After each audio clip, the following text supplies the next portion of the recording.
Esto es una hoja en blanco y podríamos decir que está vacía. Y quizá lo vemos de esta manera porque sabemos que en ella pueden entrar muchas cosas. Por ejemplo, podría dibujar algo grande, como el sol. O algo más pequeño, como una hormiga. Quizá dos, tres. Bueno, imaginémonos 1000 hormigas. O un hormiguero gigante, del tamaño de un sol, en el cual cada una de esas hormigas tiene un sombrerito de copa y tienen una raqueta de ping pong, porque a las hormigas les encanta jugar ping pong, se les nota. O sea, si no hacen close up aquí, puede ver cómo se le iluminan los ojitos a las hormigas.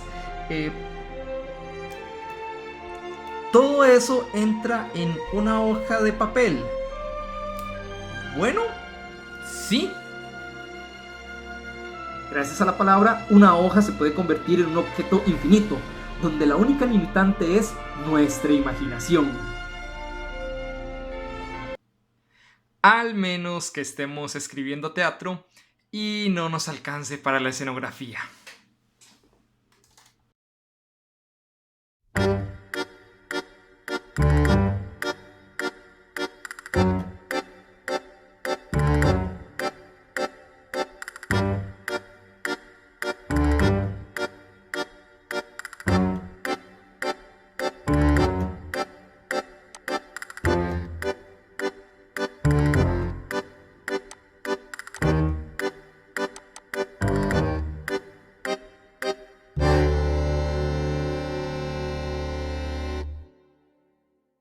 A mi madre le gusta decir que la pantalla aguanta lo que le pongan.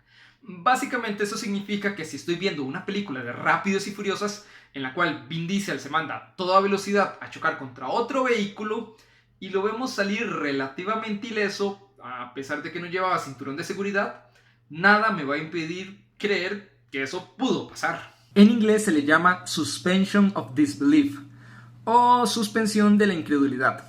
Y son aquellas concesiones que tenemos que hacer para que la ficción funcione o no la creamos. Por ejemplo, si yo escribiera el cuento sobre estas hormigas que tienen un sombrero de copa y a las que les encanta jugar ping pong, una parte de su cerebro les va a decir que eso es irracional, ilógico. Y lo es completamente. Todos sabemos que las hormigas prefieren jugar baloncesto. Sin embargo, lo interesante acá es cómo yo omito esa pequeña falla lógica en pro de poder tener acceso a la historia que me están contando a partir de ella. En este caso, siempre que estamos viendo una película o leyendo un libro, nos tenemos que hacer los majes con ciertas cosas para poder disfrutar lo que nos están contando. Sin embargo, esto es un principio delicado, ya que tanto las películas como los libros empiezan a establecer su propio sentido lógico. Si yo veo una película de Rápidos y Furiosos, no me va a parecer tan raro ver un auto de Fórmula 1 blindado, el cual conduce a toda velocidad por las calles de París, revolcando homers como si estuvieran hechas de papel. Ahora, si en esa película me ponen a un tipo con una alfombra voladora, ahí sí me la dejo de creer, ya que en ese momento se estaría rompiendo el contrato que estableció la película con el espectador. Regresemos a lo que decía mi mamá. Hay algo interesante, ya que ahora no puedo decir que la pantalla aguanta lo que le pongan, sino que aguanta lo que yo esté dispuesto a creer que puede imponer ahí. Pero también hay un asunto estético. Por ejemplo, en la última película de Matrix, en una de las peleas entre Neo y el agente Smith, se pasa de tomas de personas reales a imágenes animadas en 3D. Y pasan de una y pasan de la otra.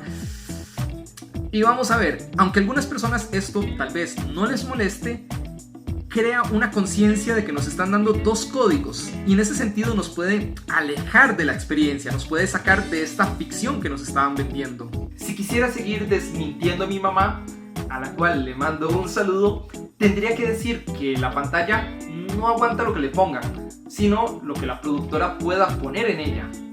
Por ejemplo, en la película de Godzilla del 2014, la gente se quejó bastante, ya que para hacer una película de Godzilla, pues Godzilla salía muy poquito.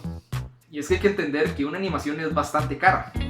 El cine juega con enseñarnos la realidad o una propuesta de la misma. En ambos casos es ver para creer. Y en el caso del teatro, hagamos una gráfica. Se los pongo así. De este extremo tenemos al cine, en el cual nos enseñan absolutamente todo. Sin embargo, tenemos que creer que eso que nos enseñan es posible o factible en la circunstancia que está planteando la película. De este otro lado, tenemos la literatura, las novelas, los cuentos, en los cuales no nos enseña nada. Todo nos lo están refiriendo y por ende nuestra imaginación tiene que hacer el trabajo de darle forma a esas imágenes. Y el teatro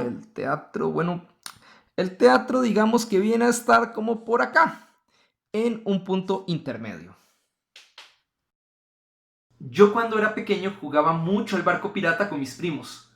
Y no es que tuviéramos un barco pirata de verdad, sino que en la casa de una de mis tías había un árbol de limón muy grande. Así que todos nos subíamos. Y cuando ya estábamos arriba, nos empezábamos a columpiar en las ramas.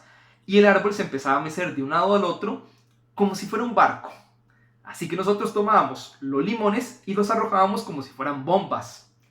En el juego, el niño no necesita el objeto real, solo uno que tenga características muy semejantes. Por eso cuando lo vemos tomar un palo así, y lo vemos que lo mueve de esta manera, entendemos que está construyendo una espada con eso. O si cambia la posición, ya entendemos que ahora se está convirtiendo en una pistola. En el teatro se opera de manera muy parecida al juego infantil. Se los pongo así.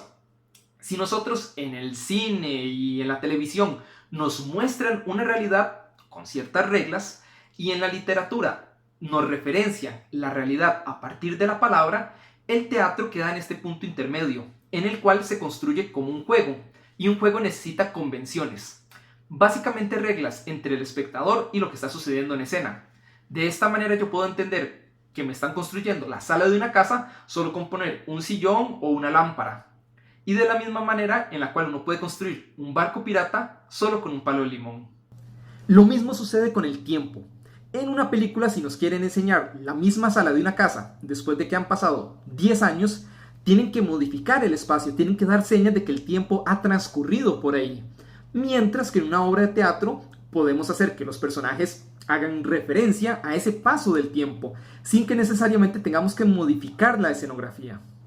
Bueno, no es tan fácil como que simplemente entre uno de los personajes y diga, ya han pasado 10 años. Hay que construir la convención. Así que retomemos el ejemplo del barco pirata. Cuando mis primos y yo estábamos jugando, no era que antes de comenzar a jugar dijéramos, ah, miren qué bonito barco pirata. No funciona así cuando están jugando los niños.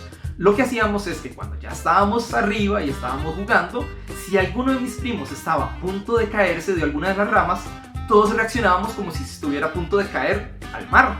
Y imaginábamos que el mar está lleno de tiburones, entonces todos nos movíamos y tratábamos de hacer cosas. Yo no sé si han visto que los niños gritan mucho cuando juegan. Y es porque ellos están interactuando de manera muy real con lo que está pasando dentro de ese juego. Y así es como se construye esa realidad, mediante la interacción. No mediante decir, ay, le va a pasar tal cosa. No, reaccionaban como si le fuera a pasar algo. Así que nosotros no simplemente decíamos, ah, se va a caer Luis Diego al agua. No, todos pegamos gritos como si realmente se estuviera a punto de caer al agua. Y así funciona con el teatro. Nosotros establecemos el espacio y el tiempo a partir de la forma en la que los personajes interactúan con él. Así que si digamos tenemos dos personajes que llevan 6 horas de estar esperando una llamada telefónica muy importante, no basta con que alguno de los personajes diga, bueno, ya llevamos 6 horas de estar esperando, sino que la pregunta es cómo interactúan con esa espera. Se pueden ver cansados, pueden estar irritados, puede ser que en una esquina del espacio vemos como uno de los personajes ha estado destruyendo hojas de un cuaderno y vemos el espacio lleno de estas hojas. La pregunta es eso, ¿cómo interactúa el personaje con el espacio y con el tiempo para construirlo en la imaginación del espectador? Comienzo por acá para que no nos limitemos a la hora de escribir, ya que generalmente nos empezamos a hacer preguntas como ¿y quién va a poder montar todo esto? ¿Quién va a poder construir todas estas escenografías? ¿Qué pasa si la obra es así de larga? ¿Cómo hago para que se entienda qué está pasando en un tiempo o en un día? Básicamente que dejemos todo eso de lado y más bien nos empecemos a preguntar por el espacio y el tiempo como recursos de escritura.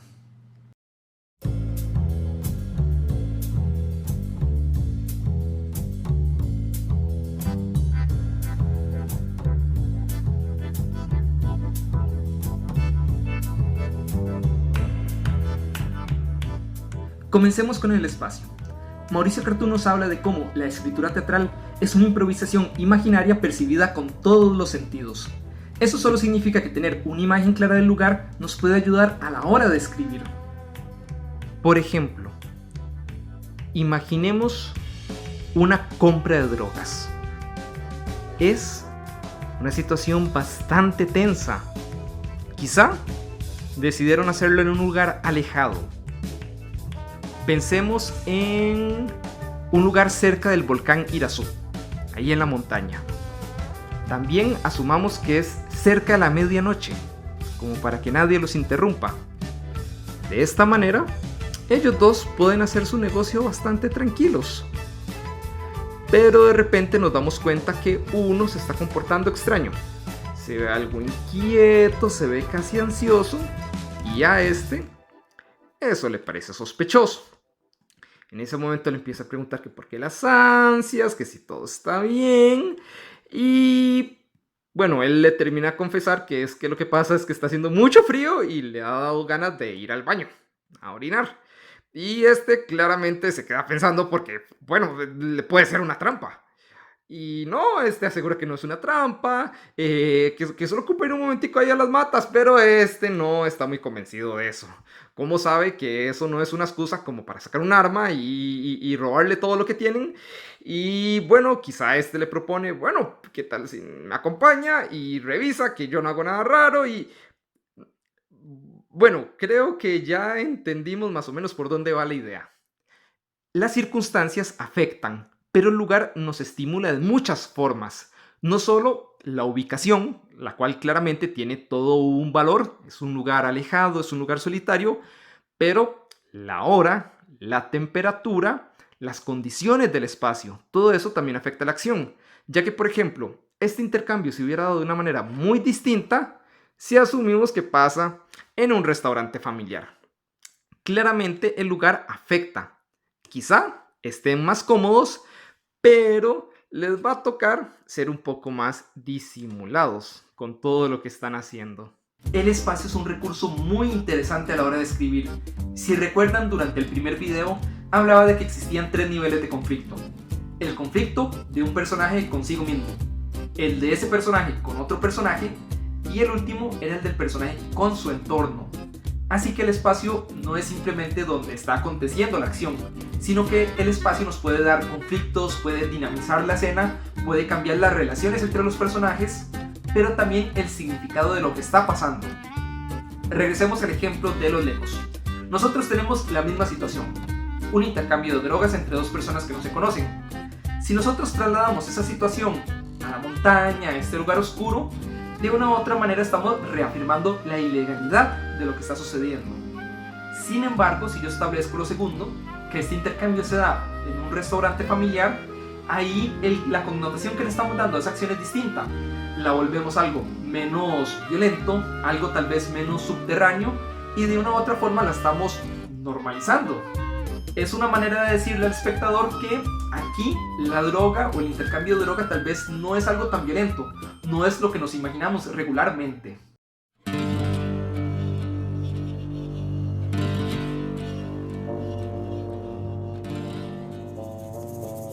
En la primera escena del Padrino, estamos en una oficina oscura y silenciosa, en la cual vemos a Vito Corleone, el jefe de la mafia, escuchando la solicitud de un hombre desesperado que busca la venganza por la agresión que sufrió su hija.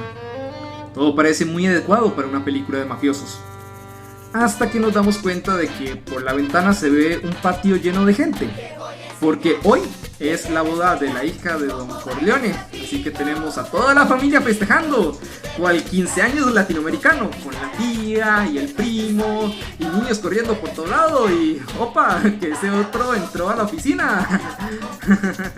Aquí nos estamos asomando a otra cara de la moneda, ya que la pregunta no es simplemente dónde está ocurriendo, sino cuándo está ocurriendo la acción, ya que no es lo mismo que suceda en la sala de la casa, durante la mañana, al mediodía o en la madrugada, o durante una vela, o durante una fiesta de cumpleaños, o el fin de semana que los papás decidieron irse de la casa y que los hijos están completamente solos. Las obras tienen un inicio, un medio y un final. Y tan tan. Bueno, profundicemos en esto, ya que este modelo establece que nuestra percepción del tiempo es lineal. Vivimos en el presente, sabiendo de que lo que dijimos e hicimos hace un momento ya quedó en el pasado, y a sabiendas de que podemos hacer planes sobre un futuro que realmente es incierto, y sobre el cual no tenemos un control absoluto, o no tenemos un control. Vamos a ver, de todas maneras yo puedo referir a que ciertas cosas sucedieron en el pasado, hay algo sucediendo en este momento, o en el presente, y aunque yo no pueda adivinar el futuro, es muy probable que si hoy es lunes, mañana vaya a ser martes.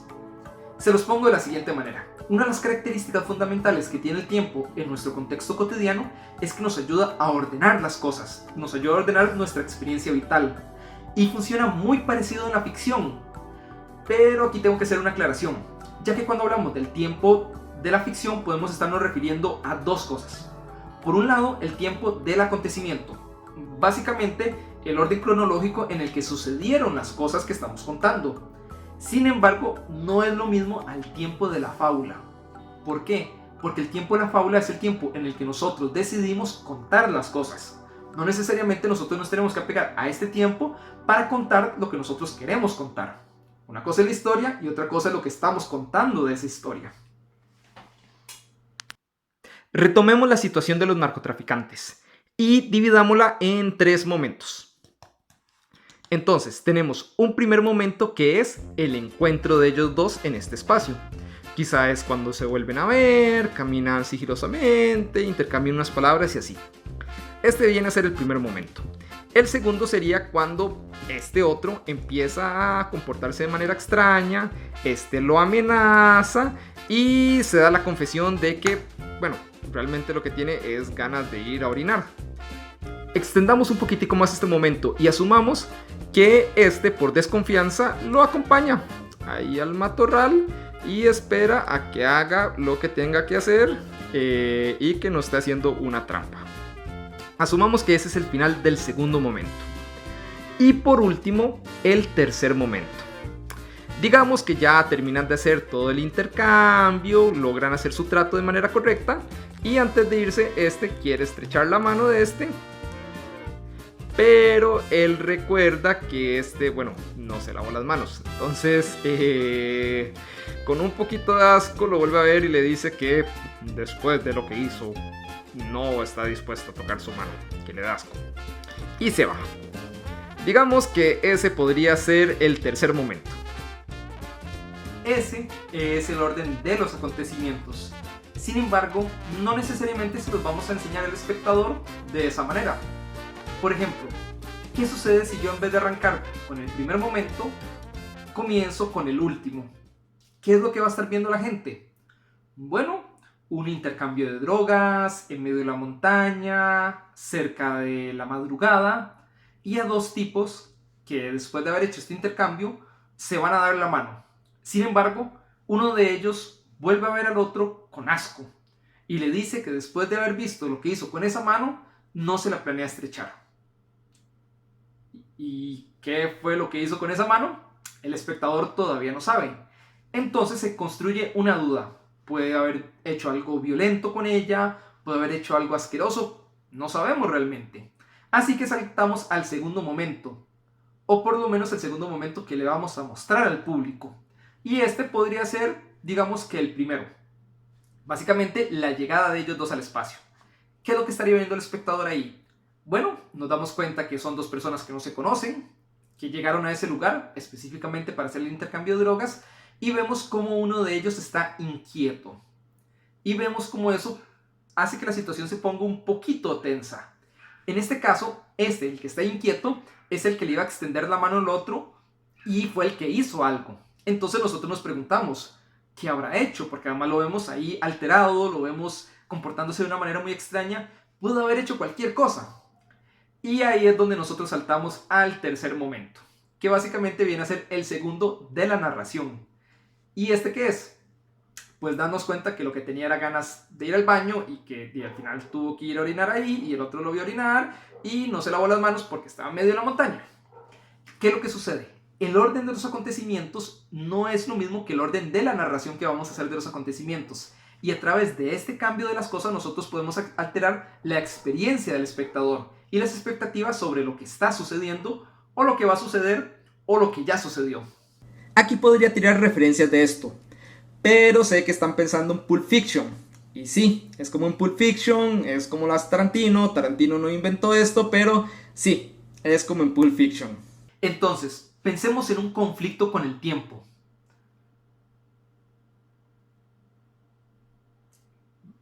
¿Podemos tener un conflicto con el tiempo? Sí y no. Algunos ejemplos.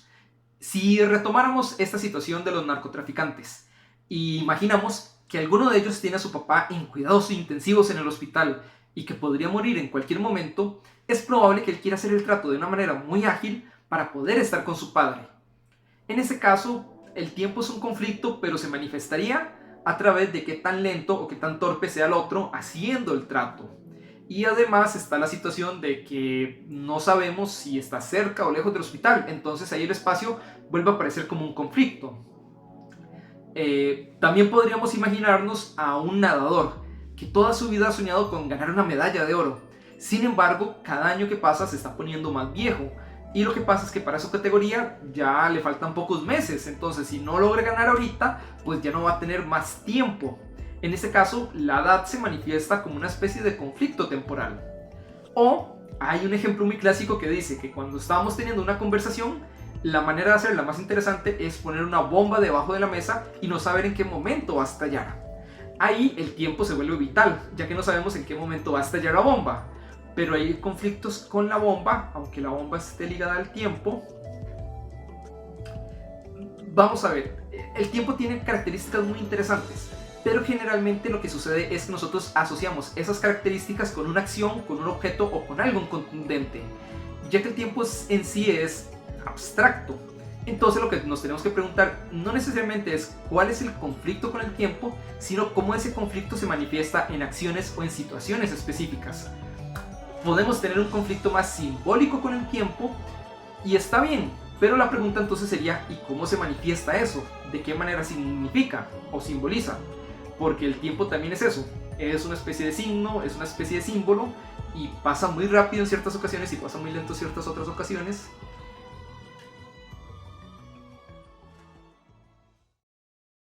José Sanchís Sinesterra señala que en el teatro siempre estamos jugando con dos capas de tiempo-espacio.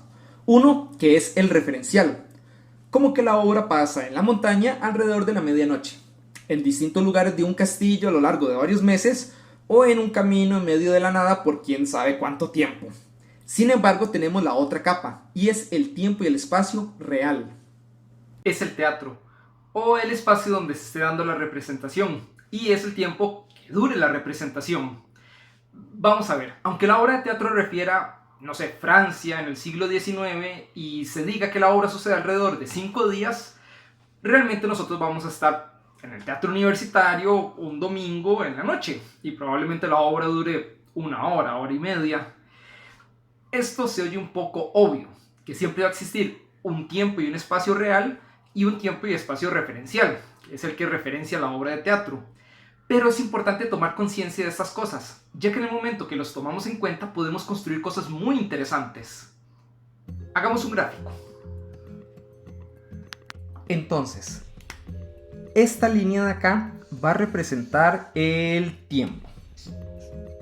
Y tenemos una segunda línea a la cual vamos a referir como el espacio.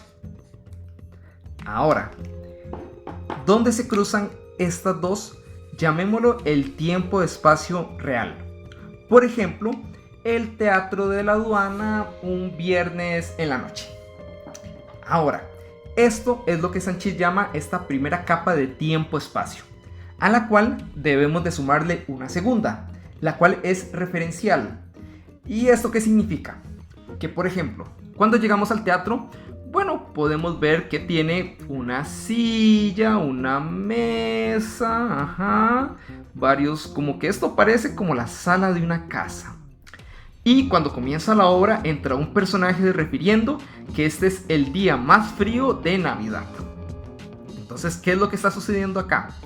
A través de la referencialidad, como dice Sanchis, este tiempo y espacio referencial, que básicamente es que le estamos sumando información a este tiempo y espacio real, nosotros estamos construyendo esto, una convención de espacio y tiempo. Ahora, esto es irle sumando información al espacio, pero también puede pasar que de repente la obra de teatro nos diga muy claramente cuál es el tiempo de la representación, pero que tal vez a nivel de espacio pues no lo esté dejando tan claro. Entonces tal vez sabemos que está pasando un día, pero ¿dónde estamos? ¿En una bodega? ¿En una casa? O por el contrario, puede ser que una obra de teatro tenga muy claro cuál es el espacio, pero que nosotros a nivel de tiempo pues no estemos muy seguros. No sé cuánto tiempo ha pasado, si es de día, si es de noche. No estamos seguros de esas cosas. Y aquí es donde se pone muy interesante, ya que en el momento que empezamos a combinar estos factores, el espacio y el tiempo referencial de la obra de teatro, pero también el real, el del teatro donde está yendo la gente, donde está interactuando con eso, podemos construir situaciones que solo se dan en el teatro. No pueden darse ni en el cine ni en la literatura. Un ejemplo de esto podría ser la obra Ñaque, o de Piojos y Actores, del dramaturgo español José Sanchis Sinisterra, en la cual al inicio de la pieza vemos a dos actores del siglo de oro español, los cuales se encuentran en el escenario. Parece que se andaban buscando desde hace mucho y están muy felices. Sin embargo, les aqueja una duda, ya que no tienen muy claro cuál es la fecha. Así que para responder a eso, vienen a donde nosotros, los espectadores, y nos preguntan directamente cuál es la fecha, en qué año están. Pero como este es el inicio de la pieza, no han construido una convención en la cual se nos diga que nosotros también somos un público español de aquel entonces, o que este teatro ahora se convirtió en un teatro de aquel entonces, de esa España. Así que uno le tiene que responder con lo que nosotros sabemos. Entonces les decimos que es 15 de agosto del 2019. Y sucede algo aquí interesante, ya que al poner en contacto esta ficción de estos actores, de estos intérpretes, con el tiempo y espacio real de nosotros, Sanchis nos está diciendo algo, que estos personajes llevan representando esta misma obra de teatro durante casi 500 años ininterrumpidamente. Y ese es un tipo de acontecimiento que no se puede dar en el cine, porque lo que sucede en la pantalla está aislado, es independiente de nosotros. Y en la literatura, aunque la literatura se conecte con nuestra imaginación y es un ejercicio muy personal, el libro jamás nos va a acotar directamente a nosotros, jamás se va a relacionar vivamente con la situación en la que estamos. Y el teatro sí lo puede hacer. Por eso es una experiencia única, por eso tiene recursos únicos. Yo sé que ahorita hablar de tiempo y espacio en el teatro, por lo menos en la escritura, es complicado, porque debido a la pandemia perdimos el espacio. Y el espacio teatral se construye entre el espectador y los actores y lo que sucede en escena. Yo espero que el año que viene podamos regresar a las tablas con la misma fuerza de siempre. Y también espero que estos videos hayan ayudado a más de una persona que tal vez tenía ganas de comenzar a escribir teatro a que se animara. Como dije al principio, me parece que el teatro es una especie de juego. Y yo creo que con los ejemplos que he dado hoy quiero referenciar y reafirmar eso. Es un juego, pero es un juego conjunto. Estamos ahí con el espectador es parte de la obra de teatro. Sin espectador no tenemos obra de teatro. De corazón, espero que hayan disfrutado muchos de estos videos. De nuevo, quiero agradecerle al Ministerio de Cultura por el apoyo que nos dio para realizar todo esto. Y de nuevo, espero que escriban mucho teatro, porque el año que viene hay que llenar las tablas.